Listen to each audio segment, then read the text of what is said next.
COVID shut me down. And my answer to that was I was going to get more aggressive. When COVID shut me down, I was afforded a huge opportunity. The problem was I didn't know when I was reopening. You see, I had a preschool, and that preschool was governed and licensed by the Department of Human Services. So they basically tell me when I'm allowed to operate and when I'm not allowed to operate. And COVID, they said, you're not allowed to operate. You're not essential. And I was open at 9 o'clock in the morning and closed at 4 o'clock in the afternoon. Pink slips to 25 of my staff. It was an insane time. Everybody has their COVID story, and COVID hit everybody almost out of the blue. You watch the news, chaos is ensuing, the world's coming to an end, everybody's dying. What are you to do? Who are you to believe? Thank God the great state of Tennessee's out there. Big high five to the great state of Tennessee. The great state of Tennessee looked at it logically. They looked at it from the 30,000 foot view, not what was happening right in front of them. And they started to open up a little bit quicker. And when they opened up, I was able to attend a business event in Nashville. And at that business event, it's funny because we're all there, right? I don't know how many people. There was a decent amount of people. We'll say 100 business owners were all there. And they're all listening and wanting to get insight into how to pivot. And because it felt like all we were doing from March until November was pivot. And here we are, the big guru, the big man himself tells us the story of the three little pigs. And that's where I got Be the Third Pig from.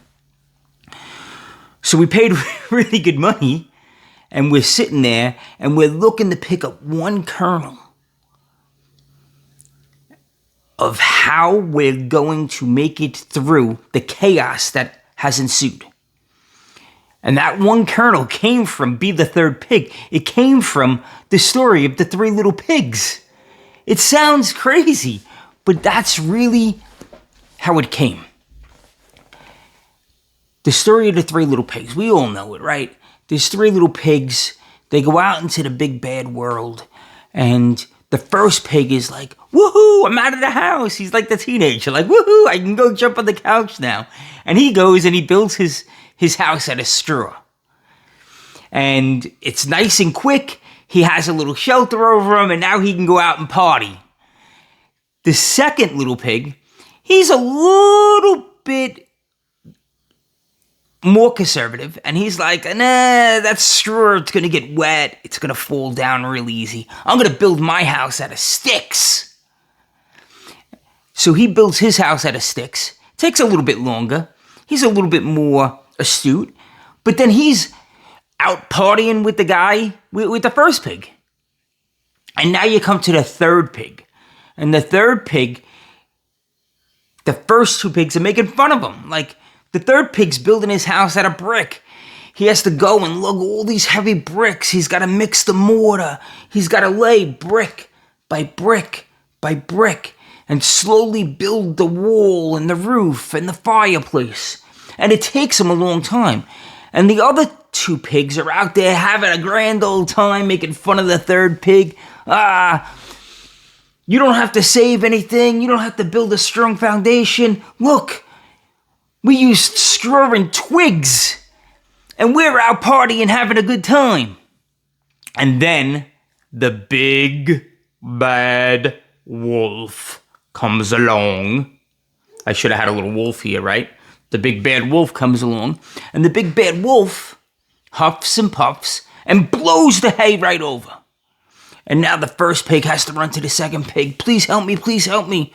And the wolf chases that first pig into the second pig's house.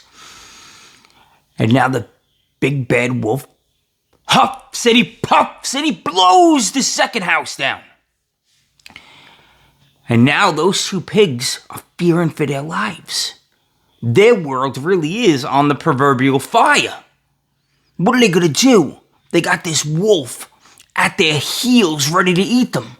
So now they run to their brother, the third pig. And they run into the third pig, and the wolf comes up, and he huffs and he puffs, and he blows nothing. He can't blow the house down. And he huffs and he puffs and he tries again. And he can't blow the house down. Why is that? Because the house was built on sound principles. The house was built to withstand the storm that was inevitably going to come. Whatever that storm was, whether it was the wolf, the thunderstorm, a winter. So I ask you, when you're building the blocks of your foundation, are you building a strong foundation built on doing the right thing, built on integrity, built on honesty, built on loyalty? Or are you just doing it to get it done so that you can go out and party? What's this look like when you turn it into the business world or the mindset world? How is the Three Little Pigs a mindset story? How's it a business story? Because that third pig built that strong foundation. So that when the wolf came, he couldn't blow that house over. COVID was the biggest, baddest wolf ever to rear its head. A lot of businesses went out of business. A lot of people got hurt. Physically, emotionally, mentally. COVID was a bad wolf. The stronger your foundation, the bigger the hit you could withstand and still survive.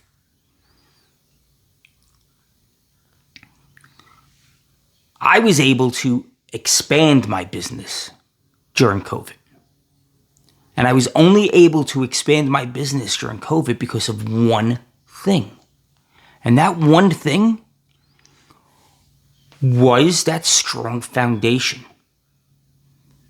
And in business, strong foundations look like capital reserves, right? Retained earnings, capital reserves. In real estate, it looks like a CapEx fund, a reserves fund.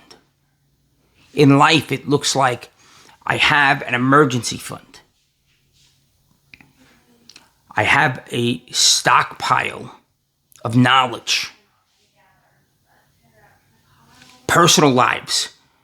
I have multiple streams of income. If I was a W-2 individual during COVID and I lost my job and that was the only income I had, COVID hit me very hard. If I was a W-2 individual that had investments, real estate, other income streams, then maybe COVID didn't hit me as hard.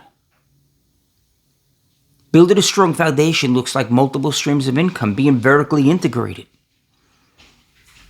having the reserve fund, having the CapEx fund, having the proximity to other individuals that can lend you assistance, both in conversation and in motivation. So because I had that strong foundation built, because I had those retained earnings, I had that rainy day fund. My mother used to always say, have a rainy day fund. And I didn't understand it. Now I do. Right? It's that emergency. If it happens, and it will happen, not if it happens, but it will happen. Winter always comes. Tony Robbins talks about that all the time. Winter always comes. It's just a matter of when it comes. And sometimes, just like in real nature, sometimes winter's not that big of a deal. I'm up here in the Northeast. Sometimes we get 6 inches of snow over the course of the winter. Sometimes we get 3 feet in one storm. There's other places in the country that get 6 and 8 feet in one storm. But preparing yourself for winter, building that strong foundation is what being the third pig is all about. If you can be the third pig, if you can build your foundation properly, if you can live on your core values, if you can live on your principles, if you can live of good character, if you go out and build relationships with your customers as opposed to being transactional, we've all experienced that. We've all experienced times where it was transactional. They just wanted to take our cash.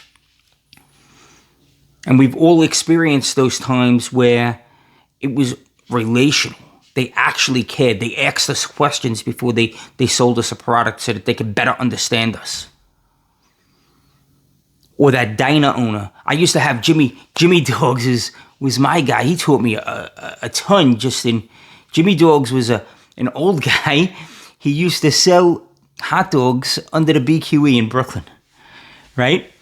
Under the BQE, it was Graham Avenue and Meeker Avenue. Jimmy Dogs had set up right there, and you'd go visit Jimmy, and Jimmy he was just a good fella. You'd have conversations with him. You didn't feel like you were buying hot dogs. You felt like you were visiting an old friend. That's relational. Now, when hard times comes, I have a relationship with Jimmy. So, you know what? I may not have as much cash flow as I had, but I'm going to go support Jimmy because Jimmy's a good guy. I'm not going to support the guy that just threw the sandwich across the counter at me. Think about that. So building that strong foundation on your values, building that strong foundation with integrity, with the view of I'm here to serve, I'm here to help, I'm here to do amazing things. I'm here for you. As opposed to just taking the check and cashing it. Those are the things they don't teach you in business school. They teach you how to read a spreadsheet. They teach you what return earnings are. But they don't teach you the soft skills, the people skills, the relation skills.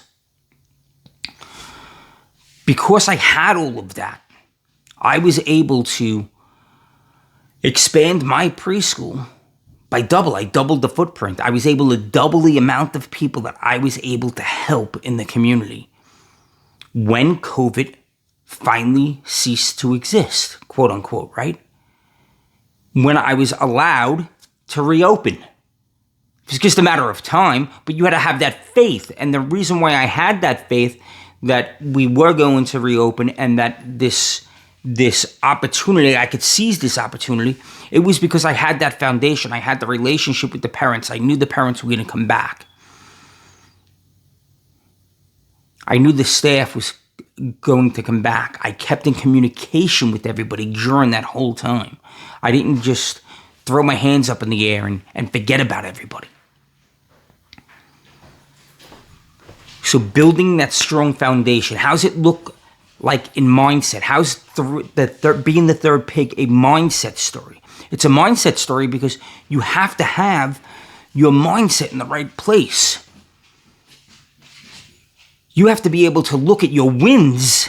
You have to be able to take the lessons out of the chaos. A lot of people curled up, sucked their thumb, and was in the corner because they couldn't deal with it. And I'm not making fun of those people because COVID was a big deal. It hurt a lot of people. What I'm saying is that if you're looking through the lens of what can I learn from this? How can I use this to my advantage? Why is this happening to me? When you're asking yourself those questions, you're so much more open to the opportunities that come across your desk, even in times of chaos. And because I was asking myself those questions, because I had things like proximity, we're gonna go over proximity as power. I think it's the unfair advantage, actually. We're gonna go over all of that and building that strong mindset. Because I had that mindset, I was able to seize that opportunity that allowed me to double my business. Double the amount of people I can serve and help. What a blessing that is. The big takeaway from this is live by your core values. Create your core values. Have your core values. Know what your values are. Know what the right thing is. And live life by that. Don't live life by how society tells you have to live life. Live life by your values, not the values forced upon you from outside sources. Guys, around here, we live up here in the numerator, not down here in the denominator. Go out there and be unstoppable and absolutely crush your day. I love spending time with you guys. Have a blessed day.